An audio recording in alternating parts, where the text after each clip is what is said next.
Halo Sobat Unsia, pada hari ini saya akan mempresentasikan makalah dan analisis saya yang berjudul Cyber Security Management, Pendekatan Strategis, Tata Kelola, Risiko, dan Studi Kasus Implementasi Artificial Intelligence. Mari kita mulai dari latar belakang mengapa topik ini menjadi sangat krusial saat ini. Baik, rekan-rekan, saat ini kita hidup di era transformasi digital yang masif. Data bukan lagi sekedar pelengkap operasional, melainkan telah menjadi komoditas paling berharga, sekaligus aset yang paling rentan. Oleh karena itu, manajemen keamanan siber bukan lagi masalah teknis orang TI saja, melainkan pilar strategis yang menentukan keberlangsungan bisnis, institusi, hingga kedaulatan sebuah negara. Secara definisi, cybersecurity adalah praktik dan teknologi untuk melindungi sistem, jaringan, dan data dari akses ilegal atau kerusakan. Fokus utama dari manajemen ini adalah membangun benteng pertahanan dinamis. Kita tidak hanya melindungi komputer, tetapi melindungi seluruh ekosistem digital agar organisasi dapat beroperasi dengan aman tanpa rasa takut kehilangan aset digitalnya. Jika kita melihat lanskap global saat ini, ada tiga tren ancaman utama yang sangat mendominasi. Pertama, industrialisasi ransomware. Serangan pemerasan ini sekarang menggunakan model bisnis ransomware as a service, yang membuat pelaku amatir pun bisa melakukan serangan canggih.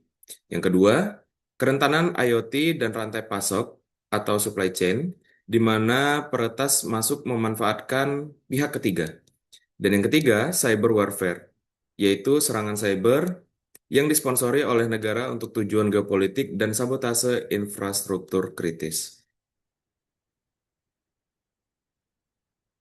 Nah, menghadapi ancaman dinamis tersebut, kita tidak bisa hanya mengandalkan teknologi instan. Diperlukan sistem tata kelola dan manajemen risiko yang kokoh dari level manajemen puncak atau top manajemen. Keamanan siber yang efektif dimulai dari kebijakan baku yang jelas, bukan sekedar penanganan insiden saat masalah sudah terjadi. Baik, fondasi paling mendasar dalam keamanan informasi bertumpu pada CIA Triad. Manajemen siber wajib menjamin tiga aspek ini. Yang pertama yaitu kerahasiaan, memastikan data hanya diakses oleh pihak berwenang, contohnya lewat enskripsi dan MFA. Yang kedua, integritas, menjamin data tidak diubah secara ilegal selama penyimpanan atau transmisi, divalidasi dengan fungsi hashing.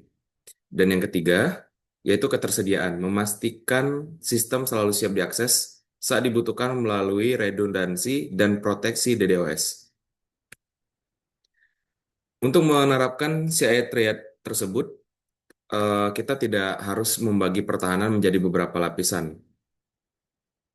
Sorry, eh, maksud saya kita harus membagi pertahanan menjadi beberapa lapisan, meliputi network security untuk jalur komunikasi, application security sejak tahap coding, endpoint security untuk perangkat kerja karyawan, cloud security untuk infrastruktur cloud, dan yang paling penting adalah human literacy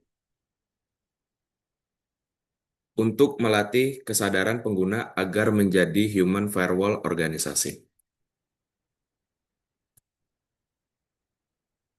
Nah, dalam mengelola risiko, organisasi menggunakan pendekatan matematis, di mana risiko adalah hasil perkalian antara ancaman, kerentanan, dan dampak. Karena keterbatasan sumber daya, organisasi dapat merespon risiko dengan empat strategi. Yang pertama, mitigasi, dengan memperkuat kontrol teknis. Yang kedua, transfer, misalnya dengan asuransi siber. Menghindari dengan menghentikan aktivitas berbahaya atau menerima risiko jika biaya mitigasinya tidak efisien bagi bisnis. Selanjutnya adalah manajemen data.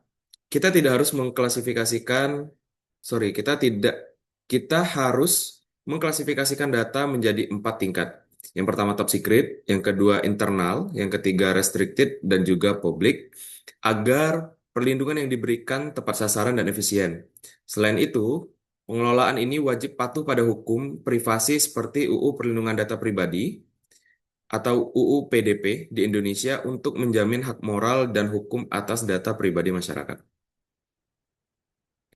Sebagai konteks teknis, peretas menembus sistem menggunakan berbagai ragam serangan siber, mulai dari malware dan ransomware yang merusak data, social engineering seperti phishing yang menipu emosional manusia, serangan man in the middle untuk menguping data, DDoS untuk melumpuhkan server, hingga SQL injection yang memanipulasi basis data. Nah, rekan-rekan, teknologi tradisional berbasis aturan kaku kini seringkali gagal menghadapi penyerang. Disinilah artificial intelligence atau AI menjadi pahlawan pertahanan baru.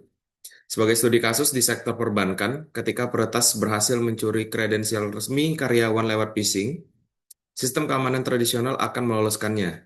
Namun, dengan AI berbasis UEBA atau User and Entity Behavior Analytics, AI akan mempelajari kebiasaan normal karyawan.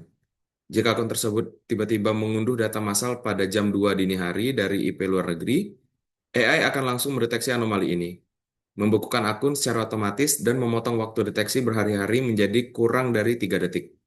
Kebocoran data pun berhasil dicegah total. Sebagai kesimpulan, cyber security management bukanlah proyek sekali selesai, melainkan proses berkelanjutan yang dinamis. Keberhasilannya bertumpu pada sinergi 3 komponen, yaitu people atau manusianya, proses melalui tata kelola kebijakan dan teknologi mutakhir, seperti kecerdasan buatan. Organisasi yang tangguh di masa depan adalah mereka yang mampu mengadopsi AI defensif lebih cepat daripada adaptasi AI ofensif oleh peretas. Demikian presentasi dari saya. Terima kasih.